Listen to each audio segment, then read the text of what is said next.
कुमार के दिलक जान से मार रे बंदे छोटू कुमार के दिलक जान से मार रे बंदे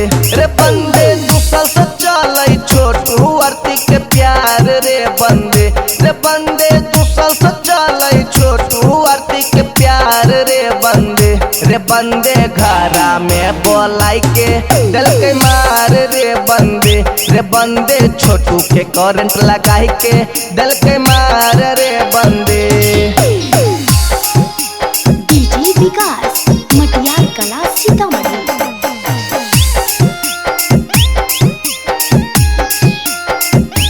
बंदे फोन करके आरती के भौजी ललके बोलाई रे बंदे फोन करके आरती के भौजी ललके बोलाई रे बंदे झांसा में छोटू के दिलकई जान से मार रे बंदे झांसा में छोटू के दिलकई जान से मार रे बंदे पहले से कोई ने रह सभे विचार रे बंदे पहले से कोई ने रह सभे विचार रे बंदे छोटू के रात में बोलाई के दिल के मार रे बंदे छोटू के रात में बोलाई के दिल के मार रे बंदे।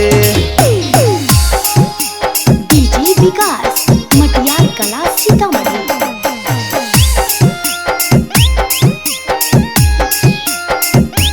बंदे दोनों करई रही सच्चा प्यार रे बंदे दोनों करई रही सच्चा प्यार रे बंदे प्यार के दुश्मन छोटू के दिल कई मार रे बंदे प्यार के दुश्मन छोटू के दिल कई मार रे बंदे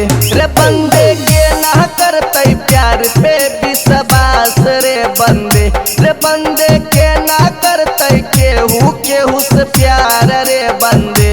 बंदे हो छे मर्डर प्रेमी के सरेआम रे बंदे हो छे मर्डर प्रेमी के खुलेआम रे बंदे।